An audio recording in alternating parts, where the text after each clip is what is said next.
And good morning. I'm Dan DeRosa with 19 News, coming to you from our digital desk. We're about to take you to a news conference being held by Ohio Attorney General Dave Yost for a statewide operation, and I believe they've put up a slate. This is going to be via Zoom. Apparently, this was a statewide human trafficking investigation by a multi-agency, and it looks like they were calling it Operation Next Door. And let's remember, human trafficking can be what you see in the movies, people kidnapped and traded, but more often than not, in the state of Ohio, when they talk sex trafficking, and human trafficking, it is people who are being made, forced into prostitution. Usually someone is in control of them. They take all, if not most, of the money that's made in a prostitution type situation. And that's where we're at with this. And we're going to see, I want to get a click around on some things here to check and make sure that we're not quite underway yet. But from what we heard, this is going to be a pretty major operation, that this had some far-reaching implications as far as the complexity of this and the amount of people who were arrested. He's going to be joined by federal, state, and local law enforcement. This is the result of a statewide human trafficking operation conducted just last week. And again, I can't make that point enough. That there are two different distinctions to human trafficking. There's the people that you hear about being kidnapped, whether they're shipped in crates or illegally brought against their will. But a bigger side to human trafficking in the state of Ohio are these prostitution rings. There are individuals who have someone that's controlling every aspect of their life. They are advertising for sex on the internet, and individuals show up to, very often, hotels to have sex with these women and men. It can be men, obviously, but more often than not, it is women. And it is a serious problem in the state.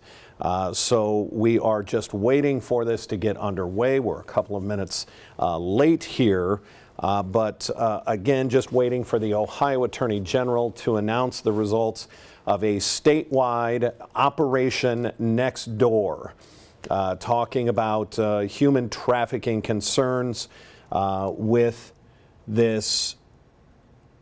Just looking at some of the commands here. With this investigation, it apparently involved not only local authorities, but federal authorities here in the state of Ohio to crack down on this. And it looks like we are set to begin, so let's take you there live.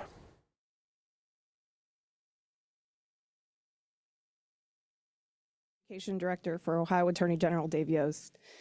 We have media joining live for the announcement of our human trafficking roundup. It's week-long stays, but joining us in person. Recording in progress.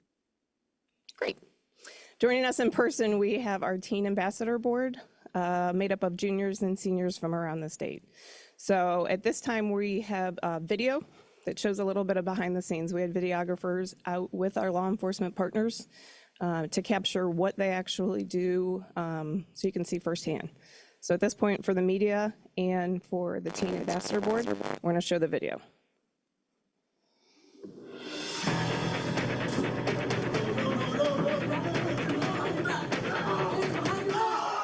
This hotel, you would be surprised if I told you its location. You've probably driven by it or been within 1,000 feet of it. The point is, human trafficking happens everywhere. We call this Operation Next Door because the victim is the girl next door, it's the boy next door, it's the John next door. This is happening in our communities, and it's not okay. The crimes against children have long-lasting effects on lots of members of society. Well, that's definitely a kid. Oh, yeah. Oh, yeah, we got them. And there are oftentimes things associated with them as far as drugs, sex trafficking, human trafficking that we need to be involved with. Nobody wants these type of things in their communities. See something, say something, as they say it. Well, what happens a lot of times with the illicit massage parlors is we generally get community complaints. So it's a concerned citizen that they themselves see an issue with the way it's operating, whether the hours that are operating every day or the clientele that are coming in and out of there, that no one ever leaves that works there. Just because you're coming to purchase sex, yeah, people might think it's a victimless crime, but it's not. It's not. But the majority of these girls are being controlled, whether it's by force, whether it's by drugs, addiction, they're being controlled. And you coming here to do that is putting money in the pockets of the people that are controlling them. Law enforcement is here, obviously. We've got federal partners that are part of this task force as well. But we've also got social service partners that are here to work with the survivors of human trafficking as we identify them. Law enforcement brings them in, and then my role is to find out why they're posting the ads and if there's something that we can do on our end to make it so they don't have to do that. You're never too far gone. You're never too far lost to get help and to get back up to where you need to be in life. It's never too late. Doesn't matter how old you are, how broken you are. There's help out there, and there's people that love them. If somebody wants to get into treatment tonight, that they're suffering from addiction, we can get them into a treatment bed tonight. So this is Operation Next Door, because human trafficking is next door. It's next door to you. If you know something, please call the TIP hotline. A survivor's life might depend on you picking up the phone.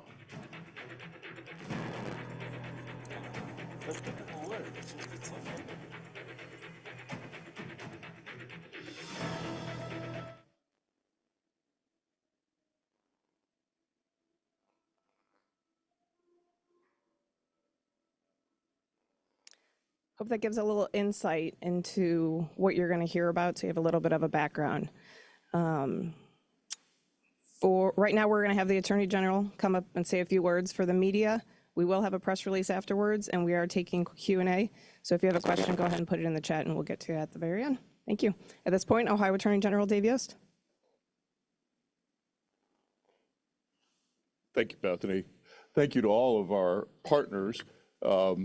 All of these badges that you see behind these gentlemen on the poster board represent the agencies that were part of this operation, and very proud of the interagency work that happened, the work that they do.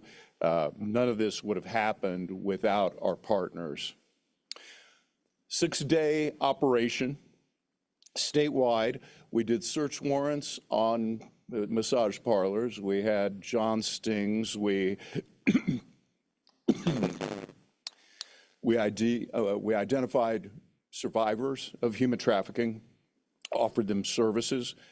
This isn't just law enforcement. We have all of the service providers are part of this operation, and whatever a survivor might need, when we are operating, we come into contact with them, we make sure that we do everything we can to make sure that they get what they need.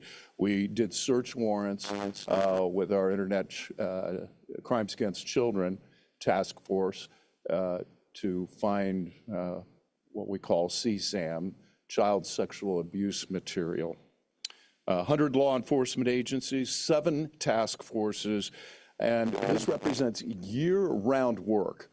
We don't just do this once a year or twice a year and it's on and off. This is day in, day out, week after week. And that's important. You saw the numbers, 103 Johns. We had 32 other felony charges that were brought, 32 survivors, and 9 search warrants on massage parlors, which is a growing problem in Ohio that I've been eager to pursue. The arrests that happened last week lead to interviews. We have interviews, we get information from that. It provides intelligence about what's going on out in the street. It provides evidence for the investigations. The investigations go forward all year round. You don't necessarily hear about those things until they end up in court, but it's a year-round operation. The work that we did this last week will lead to future grand jury indictments for felony offenses.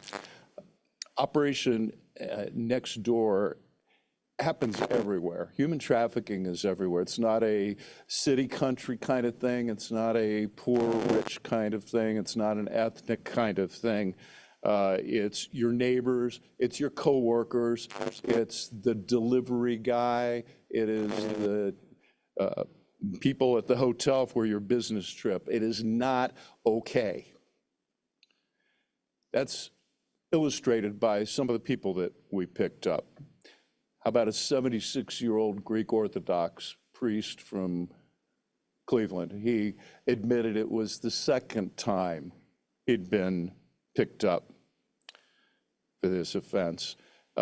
Here in Columbus, we arrested a school janitor, a U.S. postal worker, a U.S. Army employee, charged them and many others with engaging in prostitution.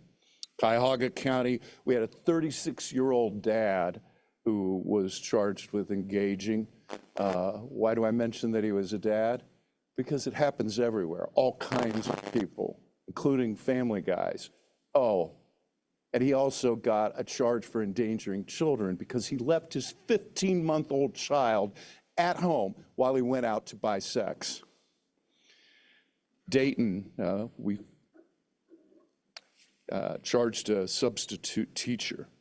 In Toledo, 2 men in a massage parlor caught with their pants down, literally, at 10 a.m. in the morning. We have a 40-year-old man from Chicago who's been charged with trafficking in persons, a felony of the first degree. I often am asked about what's the difference between prostitution and human trafficking. Well, the first thing is they're both illegal in Ohio, but it's the difference between 2 and 3. Whether there is a third person who is involved with getting some or often all of the proceeds of the sale of sex. That's human trafficking. And it happens because of threats of violence. It happens because of violence. It happens because of the chains of chemical addiction to drugs. So I want to conclude my remarks by addressing the prosecutorial bar out there in Ohio. I know that a lot of these cases, particularly the John cases, are not the most serious crimes that you're going to have on your docket on any given day. I know that you've got rapes and robberies and murders to deal with, and I thank you for doing those things. I thank you for your courage and your tenacity in prosecuting those serious cases. But here's the thing. Human trafficking is just as much a serious offense as those other things, and in some ways is among the most serious offenses we ever have in our society, because it breaks this, it's not just a violation of the body, it's a violation of personhood. It breaks the soul, and it deserves to be prosecuted. Well, it was just a John, you might say. There is no human trafficking without money, and the money comes from the Johns. If you want to stop human trafficking, you cannot treat the purchase of sex, the money that fuels human trafficking, as though it were a traffic ticket. It's a serious offense, and people need punishment. I'm not saying they need to go to jail for the rest of their lives, but there needs to be punishment. Ohio law provides for John School. Send them to John School. Impose a fine. Maybe give them a weekend in jail if they don't want to go to John School. There need to be consequences.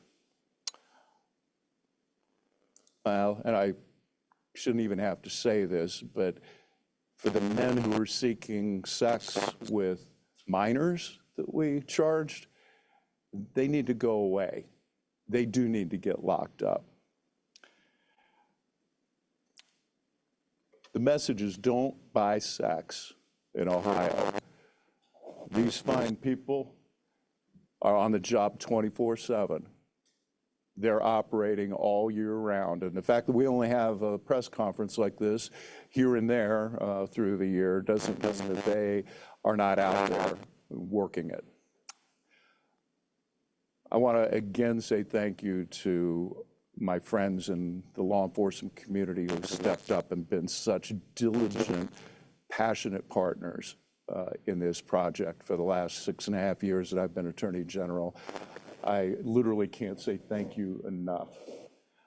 And with that, I think you should hear from a couple of them. I'm going to turn this over to Sheriff Fothery of Summit County. There she is. Thank you. I'm Sheriff Candy Fothery from Summit County. Last week, our team arrested 30 Johns.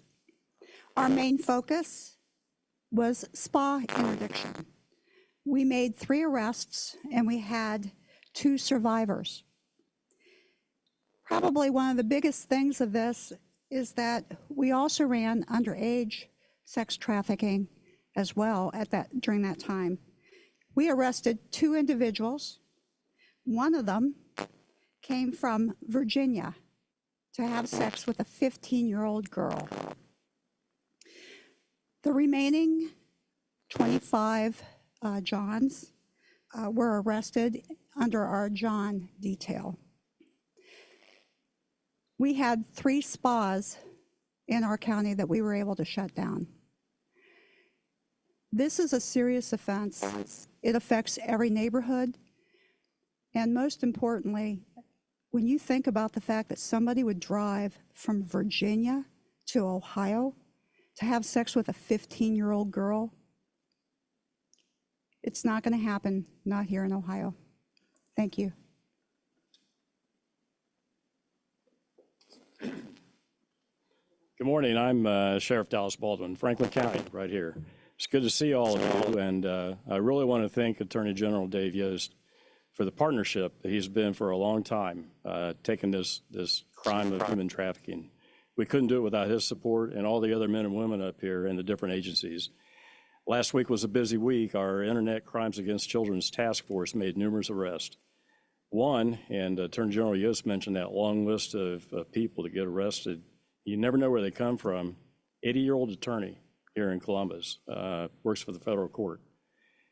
That's your attorney that you go to, and yet he's engaging in child porn.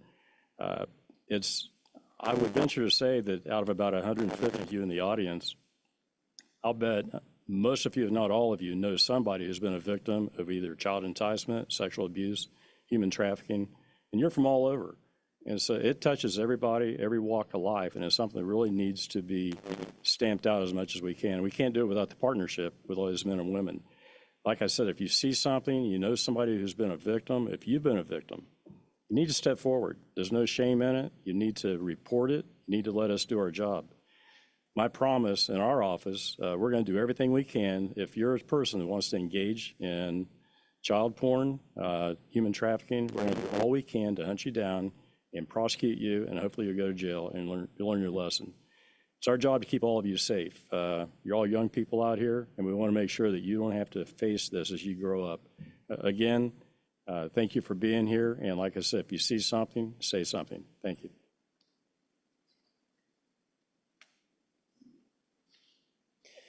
Good morning. My name is Amy Turner, and I'm the Assistant Special Agent in charge for Homeland Security Investigations in Cincinnati, Ohio. Thank you, Attorney General Yost, for your leadership and for bringing us together today.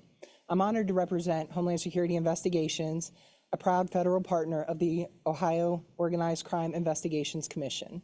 Human trafficking is a heinous crime that preys on the most vulnerable among us, robbing individuals of their freedom and dignity. At HSI, combating human trafficking is one of our top priorities. Through our specialized investigative capabilities, victim-centered approach, and partnerships with state and local agencies, We are committed to dismantling trafficking networks, holding perpetrators accountable, and ensuring survivors receive the support they need to rebuild their lives. Here in Ohio, our collaboration with the AG's office and with our state and local partners has been instrumental in identifying trafficking operations, rescuing victims, and disrupting criminal enterprises. Together, we've combined resources to leverage intelligence and expertise to make meaningful progress in the fight against this crime. HSI remains steadfast in its commitment to the people of Ohio and to the mission of combating human trafficking. We look forward to continuing our partnership with the Attorney General's office and with all the others you see here today. Together, we will continue to protect our communities and uphold the values of freedom and safety for all. Thank you.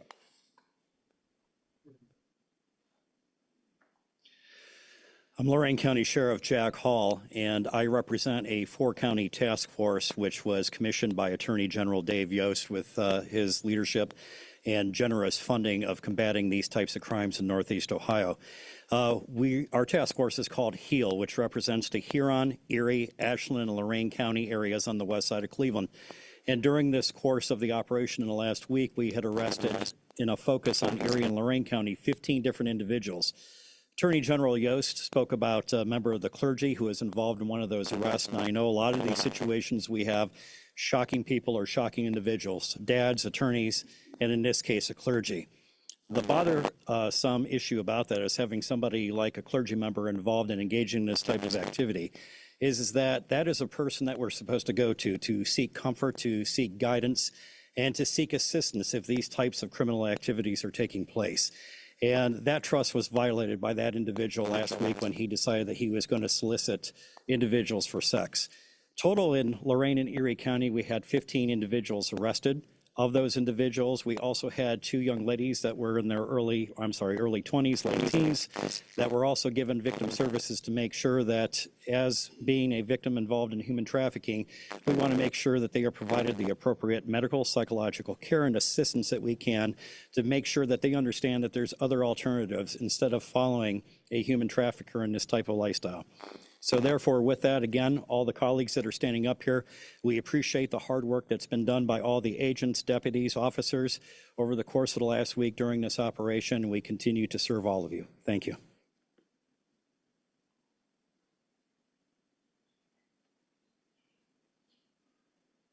Good morning. My name is Mike Woods. I'm the Chief of Police in the City of Hilliard, Ohio.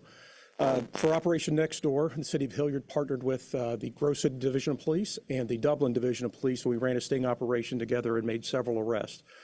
We'd like to thank Attorney General Yost, all of his officers in his office for spearheading this and the support that we get throughout this operation. As we've said from the beginning, this is not just a big city issue. This is in the suburbs. This is everywhere. We went to a hotel, and again, you would be surprised to know where that hotel was. But the hotel is not the issue. It's the people that go there to traffic and engage in illegal sex activities. We're going to be there. We're going to continue to work throughout the year. This is just one operation, but it's not the only thing that we do throughout the year. We ask all of our neighbors and our communities that if you see something, please give us a call, and we will do everything we can to address that and help the victims get the resources that they need. Thank you.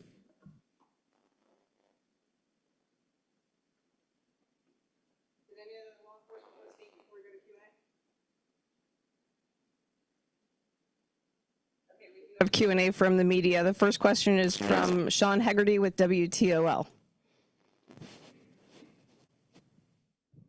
Hi, good morning. For Attorney General Yost, in the Toledo incident that we had, a couple of the female employees who were arrested were living at the facility, according to the Toledo police report. How common of an issue is it that suspects or people that are being trafficked like this are living at these massage parlors? Actually, it's fairly common. And for those that are living in a neighborhood where they're wondering whether that strip shopping center, massage parlor might be a problem, one of the ways you can tell is if the employees don't leave, if they stay there all the time. Is there a larger question, a larger conversation that has to happen on massage parlors since you do see such a problem? I'm sure there's some legit, but in a larger sense, regulation, any sort of crackdowns on massage parlors? Well, look, I think it's like any other kind of corrupt enterprise. The best way to hide a criminal enterprise is to make it look like it's a legitimate enterprise. I don't think that the massage therapists are people that ought to be singled out. The criminals are the ones that are doing it, and they're trying to do it under the cover of appearing to be a legitimate business. That's what our partners here in law enforcement are all about. They can tell the difference, and they're going to hold them accountable. That's all for me. Thank you. Question is from James Pilcher with WKRC. Attorney General Yost, two quick questions. One, following up on the arrest and then prosecution of Mike Moran in Portsmouth in 2020, there were 9 named potential co-conspirators. What's the status of that investigation? And then following up, just in general, it seems like, I know your office has been pushing, and it seems like from the results today that there seems to be more of what's the best word, empathy, or a different approach to the women involved. How many of these arrests were involved the actual women or the victims, or how many were actually deferred to other services, as in the past when they would have just been criminally charged? And talk about how that has been an ongoing process of your office to try to change that attitude to criminalize the victims. Is he allowed to have 4 questions? I'll do my best to answer those good questions, James. The first one on Moran, for those of you who don't know, this was a defense lawyer down in the Portsmouth area, and he used his specialized knowledge of the court system, the law, his relationships in law enforcement and probation departments to traffic his own clients often. And he got away with it for years. We finally caught up with him, did a search warrant on his office, indicted him. We're set to go to trial. I think we would have convicted him and put him away for many, many years. And he died. He was kind of the center of that operation. The people around him that were part and parcel, we had evidence. The question is, do you have evidence beyond a reasonable doubt? In addition to that, we have statute of limitations problems with some of these cases. James, as you know, you covered this thing in great depth for a couple different news organizations. Many of the incidents that we were looking into were outside the statute of limitations. That's a long way of saying that the investigation is not closed, at least to the best of my knowledge, but I am aware of substantial difficulties in prosecuting the others without the ringleader. Candidly, I had hoped that once we convicted him, that he would be interested in providing some testimony against some of his co-conspirators that would help us firm up those cases. Alas, this prosecution will have to wait for a higher court in another place. So the question about how have things changed, the traditional way of prosecuting human trafficking is you find the sellers of sex, you arrest them. If they're being trafficked, you try to work up the chain of command like you would in a drug case to get to the traffickers. There's several challenges with this. One is that the nature of human trafficking is different than every other kind of crime because of its personal nature of the victims, the survivors of the crime. Secondly, it's different because typically people are groomed, they're enticed into this. The people who traffic other humans look for folks that have some kind of vulnerability. And so they've already got trauma, the addiction and then the exploitation in the sex trade add trauma upon trauma. And so over during my term as Attorney General, I have tried to move away from a prosecution of the sellers who are, of course, guilty of a low-level crime, but are also victims in and of themselves, which is very unusual and not the normal case in a criminal situation. With regards to the current case, I know of at least one arrest that I witnessed that had the person had outstanding warrants, and because of his history, the judge was unwilling to set the warrants aside and reset the thing for a court appearance. We often will do that when we find a survivor who has warrants out for her arrest. We weren't able to do it in this particular situation. I don't have a count for you, James, but I am happy to have Steve pull that together for you and answer your question. The answer is the policy answer is that we do everything in our power to avoid sending a survivor back into the system with an arrest if we can possibly avoid it. Is from Mike McCarthy at ABC6. Hi, Mike.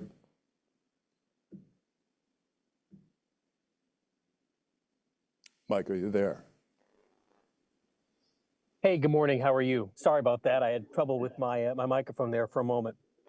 I think you guys hit upon this already, but I think people at home, at least our viewers, would be just shocked at the level to which you're talking about who's involved in this. You have the Columbus attorney that was arrested. You have the priest that was mentioned up in Cleveland. It really goes to, I think, what you have entitled the operation. But what would your message be to folks in the community in terms of what they need to be watching for when you talk about seeing something and saying something? What would be things that someone might see that they would want to call that task force number or that hotline? Yeah, so you might see an older man and a younger woman checking into a hotel with no luggage. That might raise questions. You might see two people and one seems to be dominant and they are never away from each other. I myself ran into that situation at a carryout in Southwest Ohio a couple of years ago when I was out on a trip, and an older woman was literally holding a woman who was obviously not her daughter by the elbow and walking, almost marching her through the carryout. There are lots of red flags. Depending on the situation, you can find some of those on our website for the Attorney General's office and encourage people to do there. But you know what? It's not, here's the big message.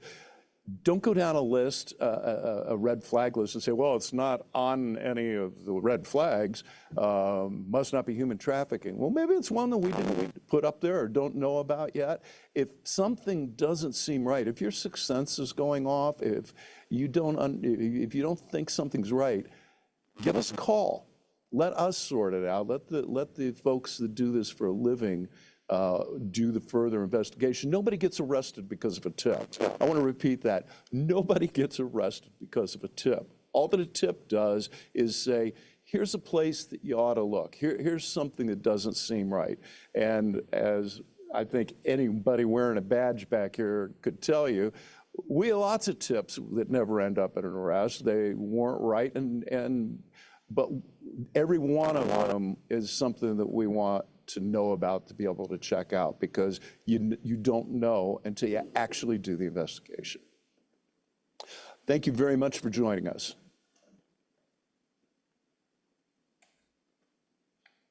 Dan DeRose with 19 News as we wrap up a news conference from the Ohio Attorney General. Have some basic numbers from that you saw during the presentation. This was a week-long arrest, and I think they really tried to hammer it home by saying that this was Operation Next Door. And, you know, my eyes even widened when I heard that a 76-year-old Greek Orthodox priest from here in Cleveland was among those arrested for solicitation of sex.